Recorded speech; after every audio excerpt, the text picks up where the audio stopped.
30-point game of the season. And in enemy territory gets this kind of salute as she exits the game. Is this enemy territory? Because I've seen a lot of Caitlin Clark jerseys. It hit different when your away games are still your home games. Look at the first clip I just showed you guys of Caitlin Clark when she's leaving the court. She literally cheers the fans. She tries to get them into it, and they react and start cheering her on as she's exiting to the bench. Do y'all peep that motion? And look at what the commentator said. She said she's cheering in enemy territory.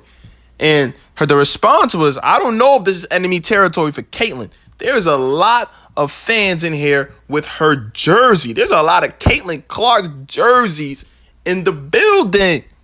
She's not playing in Indiana. She's playing in Chicago. It hit different when you got the opposite team fans cheering for you after you just gave their team 30.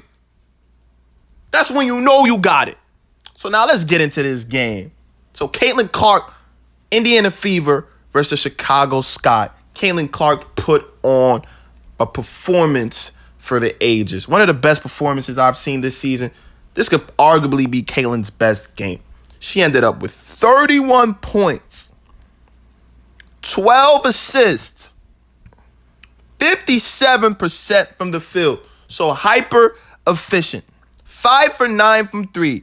55.6% from the three-pointer. And only 3 turnovers, by the way, guys.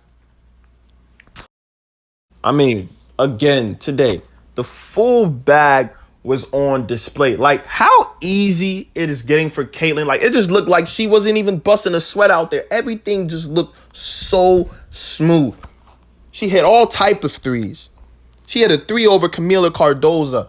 She hit a 3 from the logo. She hit a 3 going to her left. She was finishing over people and ones. All type of flashy dimes. Backdoor cuts from Kelsey Mitchell. Shout out to Kelsey Mitchell. Like, she just did everything excellent tonight. Like, there's nothing I can critique. This girl, at 22 years old, is one of the best offensive talents we've ever seen in WNBA history. Who has had this level of scoring and passing ability at the same time? She's generational in both. And the crazy thing about it is she's going to continue to get so much better. But this was a big game because we all know the rivalry that's going on. But Caitlin Clark just ended all Rookie of the Year debates. Right now, if you're debating a Rookie of the Year, I don't know. Like, I don't know what argument you can make against Caitlin. She just scored her career high versus Chicago Sky. She just put the league on notice again. That I might be a rookie, I might be all of this, but I'm one of the best players in the W. And I'm the best point guard in the W. Watching the tape and watching the game, those Chicago Sky guards had a very long night trying to chase this girl all around the court. They couldn't do anything with her. And you know the funny thing about this whole thing? Caitlin was dead ass trolling the whole game. She was just out there having fun, enjoying herself. Like, you just seen a couple plays with her smiling. And how she was scoring was in the flow of the game. Nothing looked forced. Everything was just smooth and entertaining. Like, and that's the thing about CC. She puts on a show every time she steps on the court. Like, all her points, all her assists, everything that was created today was beautiful. And she even got Nalissa Smith, who's been struggling. She's helped her get her confidence back. Nalissa Smith, 14 points tonight, 7 rebounds. Nalissa looked good tonight. She ended up with 62% from the field. A lot of her passes were from CC. CC got her easy open looks.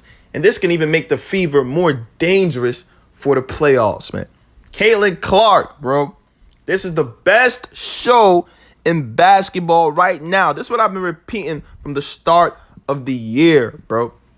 Please, if you have not watched this girl play this game of basketball, please go watch.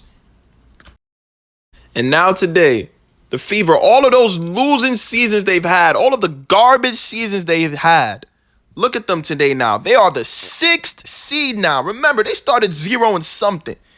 They had a losing season last year. Now they are 16 and 16. They have a 500 winning percentage after all of these garbage years. This girl should be in this MVP race. The impact that she has on the court is insane. How easy she's making the game for her teammates has to be acknowledged. Like, just look at this offense and look at how great it is. Look at how fast they are. Look at how easy they score, man. Who's the one behind all of it? Caitlin. But also shout out to Kelsey, one of the best guards in the WNBA too. Shout out to Aaliyah. She's out there fighting, rebounding every night. Lexi's playing out her mind. Nobody wants to see these girls. Shout out to LeBron too, because GOATs recognize GOATs. And look at what LeBron had to say about CeCe. LeBron acknowledges the type of game Caitlin had, and he says, Caitlin Clark, hi haters. And we all know who the haters are, but I'm not even going to acknowledge them in this video. But CeCe just tore the sky apart, and let them get ready for the wings. But can we start pushing the Caitlin Clark MVP campaign? I better see some votes. We know AJ's going to get it, but we need some votes because, again, she has a legit case over anybody other than Asia and Fee. I don't know who else you can put there. Not Brianna. You can't put Brianna over Caitlin. She's transformed the Indiana Fever. I don't care what nobody is talking about. But hit that like button and subscribe. I'm definitely going to be making way more WNBA content.